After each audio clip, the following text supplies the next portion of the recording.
인간에게는 인간의 본성이 있습니다. 땅의 것을 지향하고 육의 것을 추구하며 눈에 보이는 것에 일차적으로 반응하는 그런 육신의 본성이 있습니다. 그 본성으로 인해서 우리는 엄청난 영향을 받죠. 특별히 신앙에도 영향을 받는데, 우리의 신앙은 그 본성에 의해서 구부러지고 또 초점은 분산되며 또 삶의 열정은 그 상황에 기만당하며 향방 없는 열정으로 전락하는 경우들이 많이 있습니다. 그러한 어떤 모습 속에서 우리가 믿으나 불신앙의 유혹에 빠지게 되고 열심히 살아가는 듯 하지만 근데 그 열심의 현주소가 그 길을 잃어버리는 그런 방황의 모습으로 이어지는 것들을 보게 됩니다.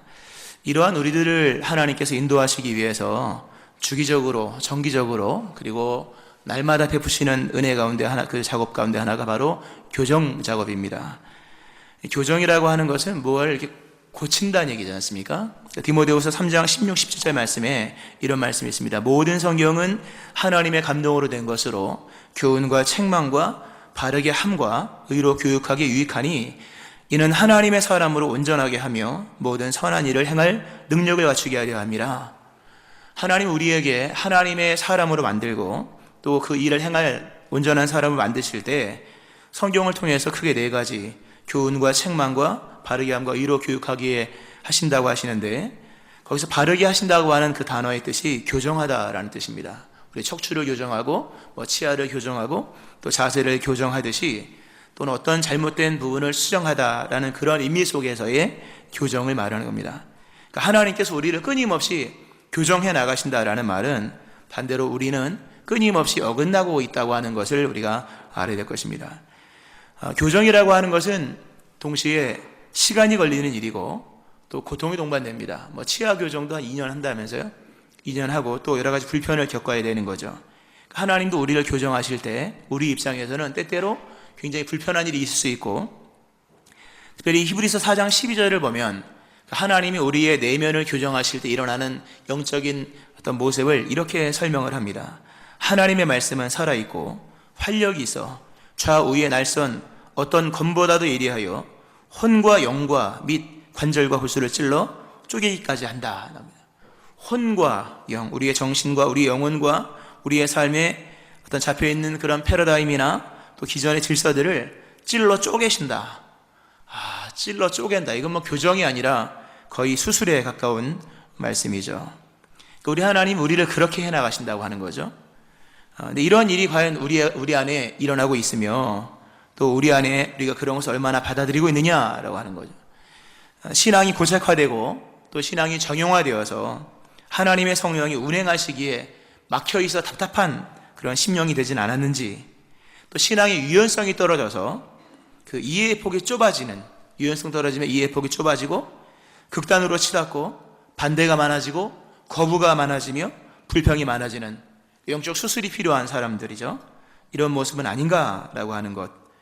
우리가 끊임없이 하나님께 우리를 내어드려야 됩니다. 지식을 내어드려서 하나님 다시금 좀 리셋해 주시도록, 또 마음을 내어드려서 마음을 고쳐주시고 잡아주시도록, 또 삶을 내어드리고 우리의 인생의 목적을 내어드려서 하나님이 다시금 하나님의 손을 좀 은혜의 손길을 탈 수 있도록 그렇게 우리의 모습을 주님께 드리는 작업들을 해야 됩니다. 물론 여기에는 이제 두려운 일이 있겠죠. 하나님이 또 만들어 가셔야 되니까. 그러나 과수나무가 그 주인의 손을 타야 열매를 튼실하게 맺듯이 우리도 좋은 열매를 맺기 위해서는 하나님의 교정 작업에 우리를 내어드려야 되는 것이죠. 특별히 사순절, 오늘 종려주일인데 오늘부터 고난주간이 시작되지 않습니까? 고난주간 이제 일주일 동안 되어지는데, 이 사순절에 그리스도의 십자가 사건 앞에서, 특별히 이 종려주일 이 절기 앞에서 우리 하나님께서 우리를 교정하시는데 우리가 무엇을 교정받아야 될 것이며 또 그 교정을 우리가 잘 받아들여야 될 것이죠. 말씀드린 대로 오늘 종려주일입니다. 종려주일이라고 하는 것은 그 예수님의 공생애로 설명하면 생애 마지막 주간에 있었던 그 유월절에 있었던 일입니다. 당시에 유월절에 예루살렘의 절기를 지키러 오는 사람들의 숫자가 60만 명이었다고 합니다. 상당한 숫자죠. 60만 명이 그 작은 예루살렘이라고 하는 도시에 모여서 양을 또는 여러 제물을 주님께 바치는 그 일을 이제 행합니다. 60만 명이나 달하는 사람들이 모였습니다. 이미 예수님의 그 명성은 이미 팔레스타인 전역에 퍼졌고 60만 명이나 되는 사람들, 아마 다수의 사람들, 대다수가 예수님의 그 어떤 이름을 알았습니다. 뿐만 아니라 주변에도 퍼졌고, 마치 골리앗을 이긴 다윗의 명성이 팔레스타인 전체에 퍼졌듯이 예수님의 명성도 전체에 다 퍼졌고, 유월절을 지키러 온 수많은 사람들은 예수님의 명성을 이미 다 알고 있었다고 보면 됩니다. 자, 바로 그때, 그 절정의 시기에 예수님께서 나귀를 타시고 예루살렘에 입성하십니다. 나귀를 타고 입성하신다는 의미가 여러 가지가 있는데, 그 가장 큰 의미는 예수님이 왕으로 입성하신다는 개념입니다. 유대 전통상 그 하나님의 기름 부어서 왕으로 세워지는 왕들은 그 왕의 대관식, 즉위식, 왕으로 임명받는, 지명하여 왕으로 지명받고 왕이 되어지는 임명식에 하기 위해서 예루살렘으로 들어갈 때 나귀를 타고 들어갔습니다. 왜냐하면 진짜 왕은 하나님이잖아요.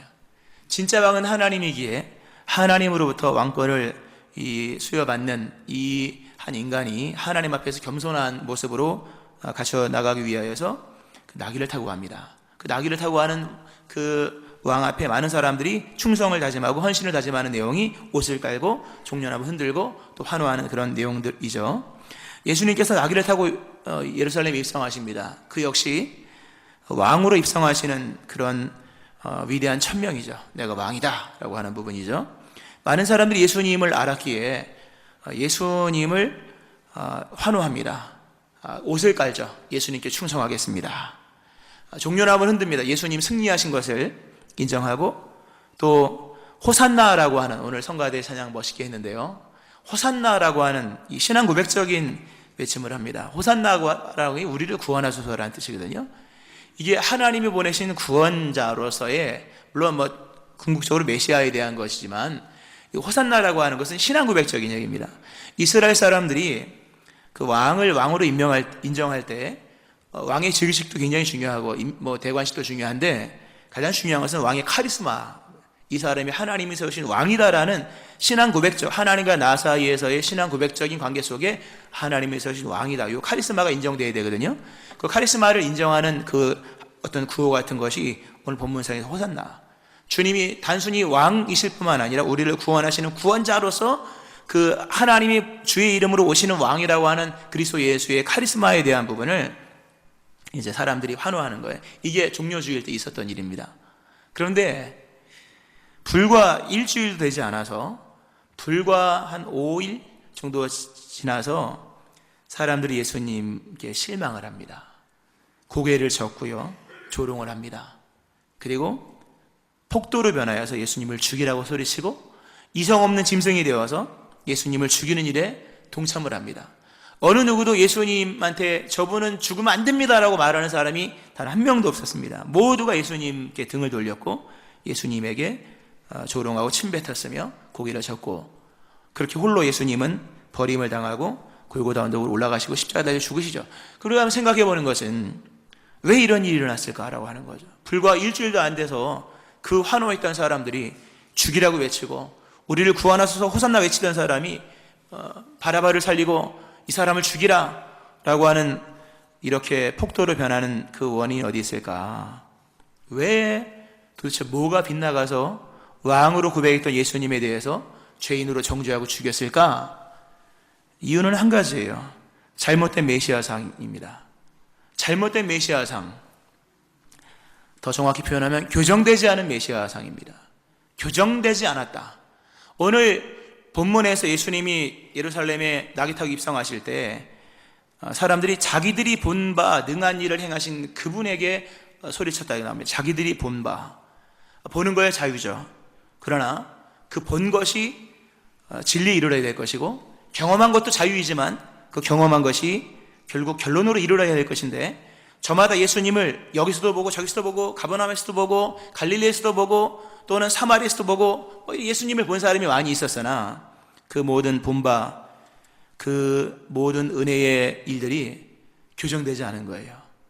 결론에 이르지 못했습니다. 잘못된 메시아관을 가지고 있었던 거예요. 실상 예수님께서 예루살렘으로 입성하실 때 가장 우려했던 부분이 이 잘못된 메시아상에 대한 교정이었거든요. 이따 설교 후반에 말씀을 드리겠습니다만, 오늘 본문은 앞부분과 연결되잖아요. 예수께서 이 말씀을 하시고, 이 말씀을 하시고가 앞부분에 대한 내용, 수식이거든요. 앞부분에 대한 얘기를 하셨는데, 앞부분에 대한 내용이 나중에 말씀드리겠습니다. 뭔 내용이냐면, 그 왕의 왕됨을 거부하고, 또 왕의 뜻을 주관적으로 해석을 해서, 그 오해하고 있는 사람들이 받을 심판에 대한 얘기를 하면서, 결국 예수님 자신이 왕으로서 예루살렘에 입성하실 건데, 거기서 일어나는 뻔한 결과는 예수님이 친히 비유하셨던 그 문화의 비유 있지 않습니까? 좀 이따 나중에 설명을 드립니다만, 그 현상이 그대로 일어날 것을 예수님께서 이미 아시고 가셨다고 하는 거죠. 그 내용은 교정되지 않은 메시아에 대한 개념이 얼마나 메시아에게, 그리스도에게 그 반대적으로 상충되어지는가라고 하는 부분을 말씀해 주고 있는 거죠. 오늘 여기 계신 분들 다 예수님을 믿는 분이요, 또 믿어야 할 분인데, 그리스도 예수에 대한 이해가 바르게 세워져야 됩니다. 그리고 예수 믿는 거잖아요. 교회 다니는 게 아니고 예수 믿는 것이요. 교회는 뭡니까? 그리스도께서 부르신 에클레시아로서 그 그리스도에 대한 신앙 고백, 동일한 신앙 고백을 속에서 우리가 교회로 모인 것이요, 우리가 행하는 모든 선한 일들도 그리스도 예수 안에서 행하는 것들이잖아요. 그러니까 그리스도 예수에 대한 어떤 이 이해가 교정되지 아니하고 그냥 흘러가 버리면 결국 아무런 의미가 없는 인생이 될 수 있다는 거죠. 우리가 잘 아는 그 사자성어 중에 동상이몽이라는 사자성어가 있습니다. 그 재미있는 얘기죠. 같은 자리에서 누워 잠을 자는데 다른 꿈을 꾸는 거예요. 한 자리에 누워 자는 거야 뭐 쉬운 일이지만, 꿈을 같이 꾼다고 하는 것은 거의 뭐 불가능한 일이죠. 신적 계시가 아니면 같은 꿈을 어떻게 꿉니까?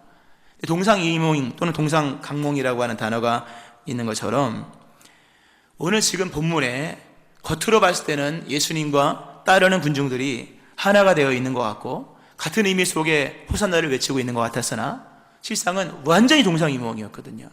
하나도 맞지 않는 모습이었고, 그 실체가 드러났을 때 알고 보니 서로 이 아군인 줄 알았더니 적군이었다, 이렇게 된 거거든요. 죽일 수밖에 없었던 대립까지 이어졌다고 하는 거죠. 사람들이 예수님께 찬송합니다. 찬송하리로다 주의 이름으로 오시는 왕이여. 예수님을 주님의 이름으로 오시는 왕으로까지 인정합니다. 하나님이 보내신 왕으로서 그 모든 어떤 신적 권위까지 다 인정을 합니다. 근데 문제는 예수님에 대한 그 왕에 대한 해석이, 왕에 대한 어떤 목적이 달랐던 거죠. 우리가 잘 아는 내용이죠. 사람들이 예수님을 왕으로 고백하고 인정하고 또 자신의 왕 되어 주시기를 소망을 했으나, 그들이 말하는 왕은 정치적인 왕이었습니다. 기본적으로 로마로부터 자신들의 압제를 해방시켜 주시고, 로마로부터 해방시켜 주시고, 더 나아가서 헤롯이 지금 왕이지 않습니까? 헤롯도 싫었거든요, 유대인들은. 왜냐하면 헤롯은 혈통을 중요하게 여기는 그 유대인들에게, 헤롯은 야곱의, 아브라함, 이삭, 야곱의 혈통이 아니라 에서의, 이둠의 혈통이지 않습니까? 혈통이 빗나간 혈통이에요. 그러나 말은 못하고 그냥 뭐 그 압권에 의해서 있을 뿐이었습니다. 헤롯도 싫었고, 헤롯이 펼치는 친로마 정치도 싫었고, 예수님이 왕으로 오셔서 로마를 타도하고, 그리고 헤롯을 몰아내시고 다윗의 후손으로서, 헤롯은 다윗의 후손이 아니잖아요. 그 혈통이 아니지 않습니까? 다윗의 후손으로서 왕이 되기를 원하셨던 거예요. 물론 좋습니다. 나쁜 건 아니에요. 그러나 철저하게 현세적이었다는 게 문제입니다. 철저하게 현세적이었다. 땅의 것만을 추구했다고 하는 거죠. 어느 하나든 절대화되면요, 그것이 문제가 되는 거거든요. 세상에 절대화시킬 수 있는 것은 하나님밖에 없는 것이거든요. 나머지는 뭡니까? 다 상대적인 것들이에요. 상대적인 것에는 상대적 의미만을 부여하면 족한 거거든요. 근데 상대적인 의미, 뭐 정치적인 평화 중요하죠. 또는 경제적인 풍요 중요하죠. 또는 무병장수의 육체적 안녕, 좋은 거죠. 나쁜 것이 아닙니다. 그러나 그것이 전부라면 그게 세속합니다. 오늘 예수님이 왕으로 임하시는데 모두가 예수님을 왕으로 인정했으나 내심 바라는 것은 오직 한 가지, 현세적인 만족이었다고 하는 거죠. 정치적으로 평화가 주어지고 경제적으로 좀 풍요가 주어지고, 원래 이스라엘은 경제적으로 좋은 여건 속에 있거든요. 왜냐하면 그 북부와 남부를 잇는 어떤 이런 교두보 역할을 하는 것이기 때문에, 그 솔로몬이 그 잘했지 않습니까? 그 세관, 막대한 세관 통해서 경제 풍요를 누렸던 게 이스라엘인데, 경제적으로 잘 안 될 수 없는 나라인데 그게 안 됐거든요. 이런 경제적 풍요 다시 추구했고, 또 젖과 꿀이 흐르는 땅이라고 일컬었던 그 약속의 땅에서 그 젖과 꿀은 다 몸에 좋은 거잖아요. 무병장수를 꿈꿨다고 하는 거죠. 나쁜 것은 아니지만 예수님이 근본적으로 주시고자 하시는 그 의에 대한 부분과 죄의 문제 해결, 그리고 하나님과의 관계 회복, 더 나아가서 영원한 생명을 얻고 영생을 얻는 것, 이 구원이라고 하는 이 본질적인 것을 놓쳐버렸기에 비본질이 의미가 없는 거예요, 여러분. 이거 중요한 얘기입니다. 비본질이 의미가 있을 때는 본질이 갖춰져 있을 때입니다. 본질이 있을 때 비본질도 의미가 있는 것이지, 본질의 것들이 사라지고 난 이후에는 비본질도 무의미하게 되는 것이거든요. 예수님의 구원자 예수로서, 구속사를 이루신 예수로서 예수님을 인정하고 난 다음에 나머지 것들은 있을 수 있는 것들인데, 그 소위 그리스도가 누구신가에 대한 그리스도론 또는 기독론이라고 하는 이 부분에서 그리스도 예수에 대한 구속사적인 이해가 없는 것이었다는 거죠.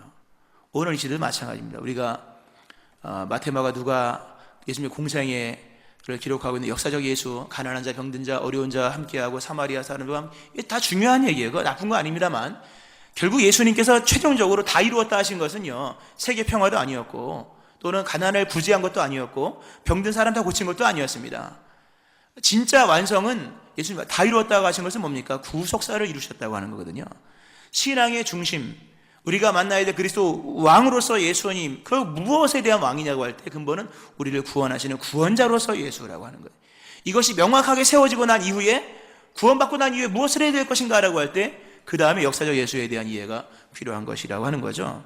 많은 사람들이 이 당시에 예수님에 대한 이해가 세속화되었다고 하는 거죠. 철저하게 세속화되었어요.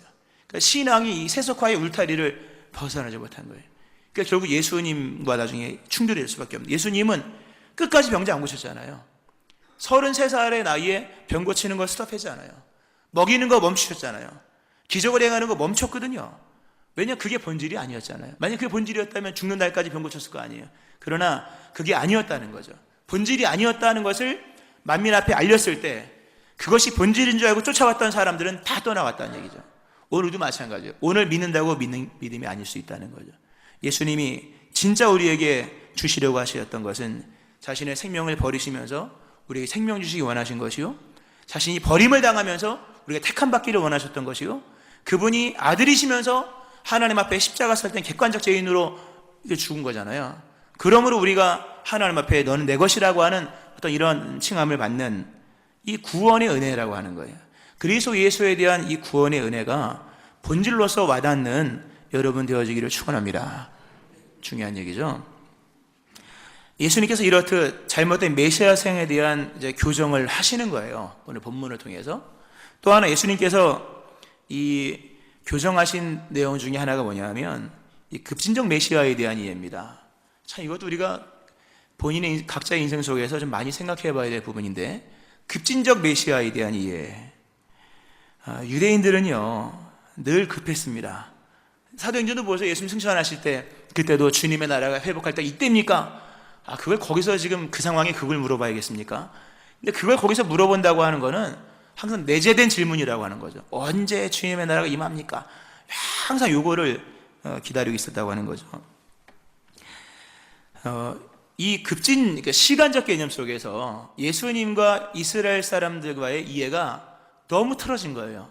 오늘 읽지는 않았지만 19장 11절에 예수님께서 말씀하신 비유에 이는 자기가 예루살렘에 가까이 오셨고 그들은 하나님의 나라가 당장에 나타날 줄로 생각함이더라.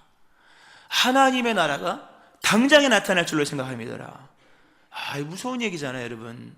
그러면 안 되죠. 하나님의 나라가 당장에 나타나는 건 자기 생각이고요, 하나님의 나라가 하나님의 때에 이루어지는 것인데 하나님의 나라가 당장에 일어날 줄 알았던 거예요.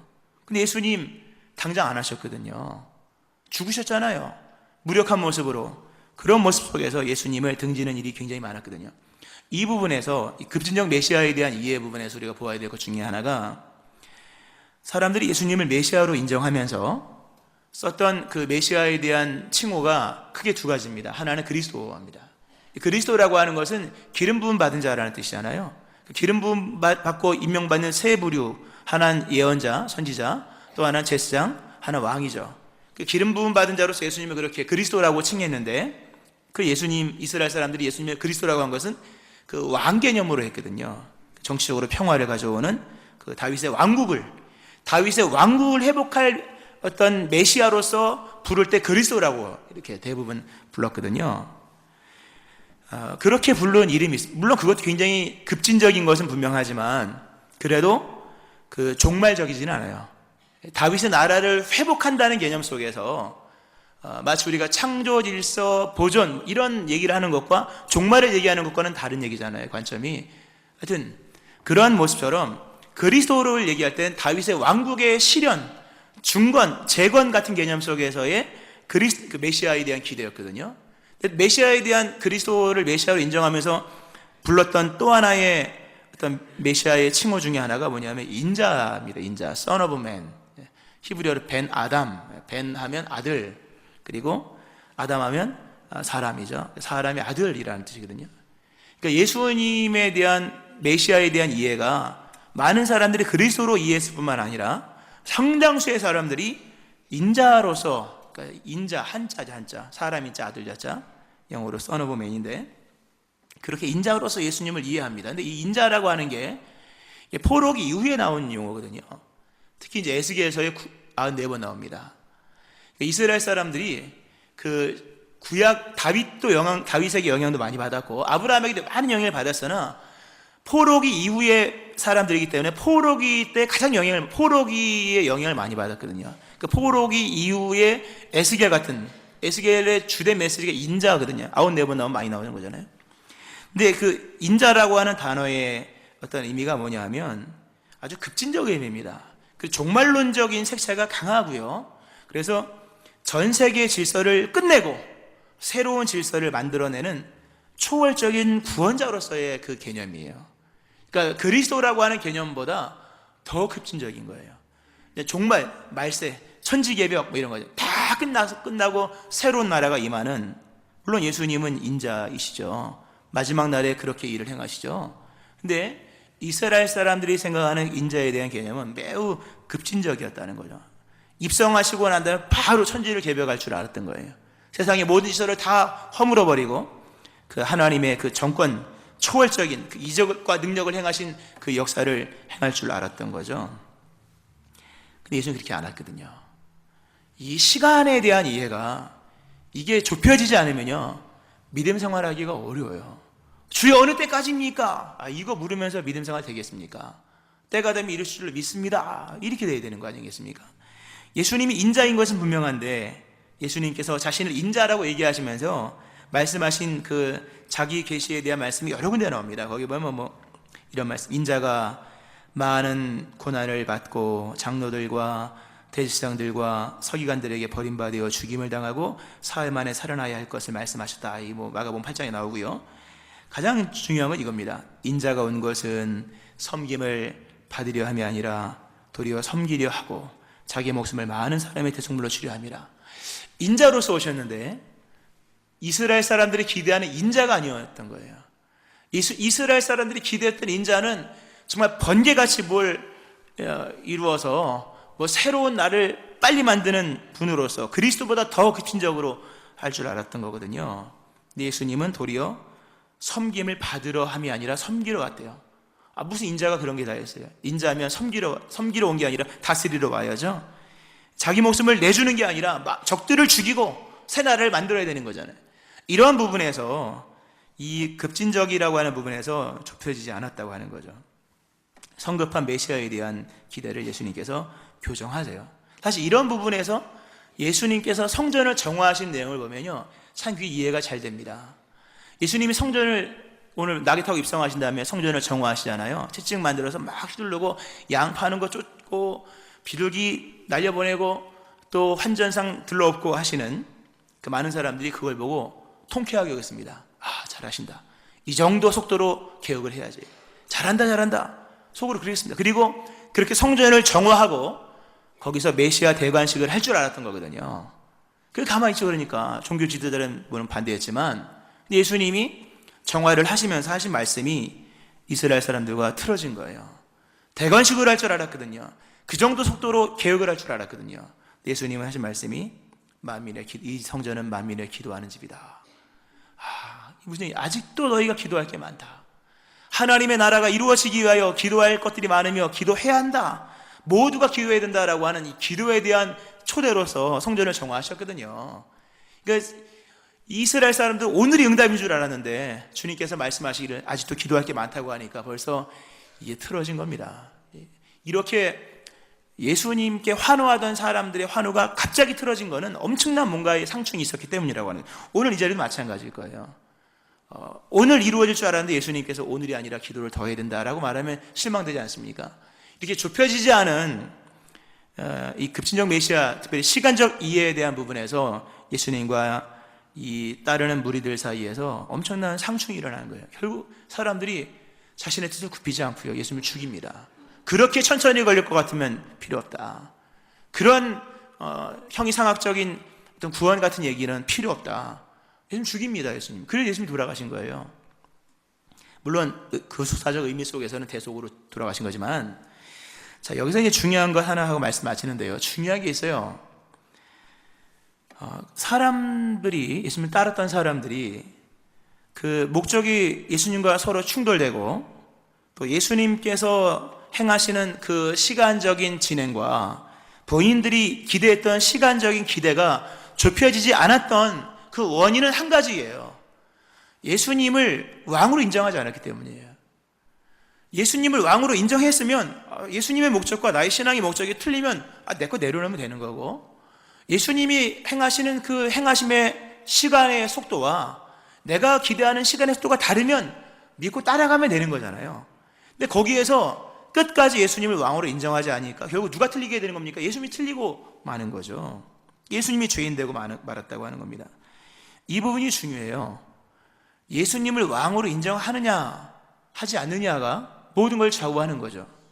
오늘 사순절 고난주간 묵상이 시작되는 고난주간이지 않습니까? 근데 고난주간 전에 종려주일이 꼭 있어요. 보면 종려주일이 시작되고 그 다음에 뭐가 이어지는 겁니까? 고난주간이 시작되는 거예요. 이건 순서적으로 굉장히 중요해요. 예수님께서 십자가 달려 죽으시고 원래는 부활한 다음에 낙이 타고 일성해야 될 거 아니겠습니까? 그러면 그게 진짜 왕 되는 거잖아요. 근데 낙이를 타고 왕 되심을 천명하고 그리고 돌아가시거든요. 여기 의미가, 구조적 의미가 큽니다. 많은 사람들이 예수님을 이해하는데 십자가 지신 예수님으로 고백을 합니다. 좋은 얘기예요. 우리의 죄를 대신한 하나님의 어린 양으로서 예수님을 고백합니다. 또는 고난받은 종으로서 예수님이 우리의 모든 질고를 다 감당하셨기에 우리가 평화를 누린다라고 하는 그 고난받은 종으로서 예수님을 인정합니다. 그러나 결론이 난 거 아닙니다. 거기에서는 진짜 결론이 어디에까지 가야 되냐면 그 예수님이 나의 왕이다라고 하는 데까지 가야 돼요. 단순히 나의 죄를 대신하여 나의 죄를 씻어주신 분, 또는 나의 고난을 대신 받으신 보혜사 개념 속에서의 어떤 그런 대속자 개념 속에서의 예수님을 이해한다면 그 예수님을 등지는 날이 올 수밖에 없는 거죠.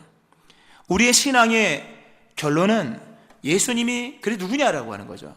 우리의 왕이다라고 하는 곳까지, 예수님 우리의 왕이시라는 그 고백까지 나가야 되는 거죠. 오늘 이 시대에 우리를 포함한 이 현대의 신앙인들의 문제가 뭐냐 할 때 예수님에 대한 이해가 세속화되었다는 거예요. 말씀드린 것처럼. 그리고 성급한 기대 속에서 인내를 못하는 거예요. 좀만 하면 큰일 났다 그러고. 가장 심각한 문제가 뭐냐면 예수님을 사유화했다는 겁니다. 예수님을 개인화시켰다는 거죠. 내가 주류예요. 예수님은 돕는 이예요. 나는 죄를 마음껏 져요. 예수님은 나의 죄를 씻어주시는 분이에요.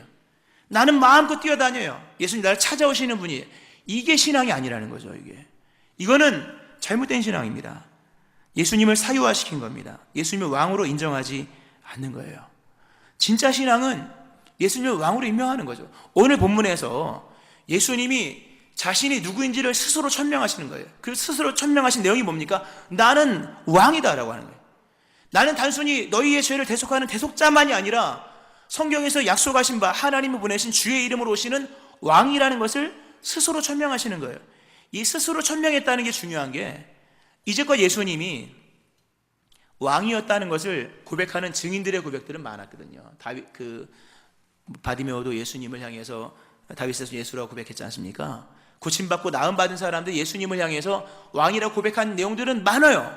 그러나 본문은 그런 얘기가 아니에요. 예수님 자신이 내가 왕이다라고 하는 것을 온천하에 천명하는 거예요. 공식적으로 내가 왕이다. 너희가 인정하든 인정하지 않든 나는 왕이다라고 하는 것을 선언하시고 십자가의 길을 가신 거예요. 이게 우리 중요한 얘기입니다. 우리 예수님께서 오늘 우리에게 하시는 말씀이 나는 너희 구원자다. 맞죠? 우리의 대속자. 맞죠? 그러나 예수님이 가장 먼저 또 결론적으로 말씀하고 싶어 하는 것은 난 너희 왕이다. 그런 거로 나의 왕됨을 인정하라. 할렐루야. 이 말씀을 이 상황을 보여주시기 직전에 예수님께서 아까 말씀드린 것처럼 본문 바로 앞부분에 비유가 나옵니다. 근데 비유가 이런 비유예요. 한 귀인이 있었습니다. 귀인이라고 표현하면 좀 이해하기 어렵고요. 봉건 영주 같은 지역의 영주, 한 지역을 다스리는 어떤 그 지역의 지주 같은 사람이 이제 왕이 되게 되었습니다. 그러니까 왕이 되려면 혼자 왕 되는 게 아니라 더 높은 황제에게 가서 왕권을 임명받고 오는 거예요. 바로 본문의 앞부분에 그 비유가 나옵니다. 그러니까 이 귀인이, 영주가 왕이 되기 위하여서 이제 먼 길을 갑니다. 가면서 내가 왕이 되어 올 테니까 내가 너에게 돈을 줄 테니까 10명의 종들을 불러서 한 문화씩 줬습니다. 한 문화는 한 1,000만 원 정도 되거든요. 일당 10만 원 치면 1,000만 원, 1, 20만 원 됩니다. 주면서 내가 왕으로 즉위하여 올 때까지 이걸 가지고 장사하라. 그리고 왕이 되기까지 먼 거리에 가서 왕 즉위식을 하고 왕이 되어 옵니다. 와서 종들을 불러요. 그리고 이제 왕이 되어서 내가 너에게 말한 것을 어떻게 지켰냐? 내가 너에게 준 각각의 문화를 가지고 와라. 어떤 종은 주인님 왕이시여 한 문화를 줬는데 10문화를 남겼습니다. 그래 넌 10고를 차지해라. 주님 더는 2문화를 남겼습니다. 그래 2고를 차지해라. 어떤 한 종은 수건에 꽁꽁 싸다 갖고 와서 개인의 생각을 얘기합니다. 거기다가 나는 주인이 이러이러한 사람이라고 이렇게 했습니다. 어떻게 됩니까? 뺏김을 당하죠. 그리고 심판을 받는 거예요. 그 얘기가 나오고요. 또 하나 그 본문에서 뭐가 나옵니까? 나의 왕됨을 싫어하는 저 원수들을 끌어내어 죽이라고 나옵니다. 내가 왕 되는 것을 싫어하는 자들을 끌어내라는 거예요. 이거 참 무서운 얘기죠. 예수님의 왕 되심을 싫어하는 사람들요. 예수님 나의 구원자, 나의 창조자, 나의 노래 있잖아요. 나의 가자, 찬양합니다. 나의 치료자, 백날 해봐도 예수님의 왕 되심을 거부하는 자에게 일어나는 심판이 어떤 것인지를 아셔야 돼요. 그 비유를 앞전에서 바로 행하시고 이 말씀을 하시고 모든 일이 일어날 것을 아시고 예수님께서 종료주일에 예루살렘에 입성하시는 이 일을 행하신 거예요. 여러분 돌이켜보세요. 고난주간이기에 우리가 십자가를 묵상하고 또 고난받으신 종으로서 예수님을 묵상하는데 예수님이 과연 왕이냐라고 하는 겁니다. 오늘 예수님께서 바로 앞절에 말씀하십니다. 내가 왕됨을 원하지 아니하던 저 원수들을 이리로 끌어다가 내 앞에서 죽이라. 그리스도 예수를 왕으로 인정하셔야 됩니다. 예수님을 왕으로 섬기셔야 되는 거예요. 오늘날 많은 사람들이 믿음은 있는 것 같은데 질서가 없어요. 통치를 따르지 않는 삶을 삽니다. 대속의 기쁨은 충만하지만 왕 대신 예수님께서 오시는 그날에 결산하는 날이 온다는 사실을 잊은 채 자기 주관적인 생각 속에서 멋대로 살아가는 거예요. 왕됨을 거부하는 사람들이 받을 징벌이 있는 거예요, 여러분. 예수님이 오늘 종료주일에 왕으로 우리에게 임하십니다. 그 왕의 왕됨을 인정하고 그 왕의 그 목적과 왕의 시간대를 인정하면서 오늘도 왕 대신 예수님을 인정하고 그 예수님의 통치를 즐거이 따르는 왕의 백성 되어지기를 주의 이름으로 축원합니다. 아멘. 기도하겠습니다. 하나님, 예수님에 대한 우리의 신앙 고백을 새롭게 교정시켜 주옵소서. 예수님의 뜻을 따르게 하시고 그 구원을 기뻐하게 하시고 때가 찬 가운데 임하시는 하나님의 그 나라를 기뻐하는 저희를 되게 하여 주옵소서. 왕이신 예수님 오셔서 우리의 왕이 되어주시며 우리를 다스려 주옵소서. 왕 되신 예수님의 이름으로 기도합니다. 아멘.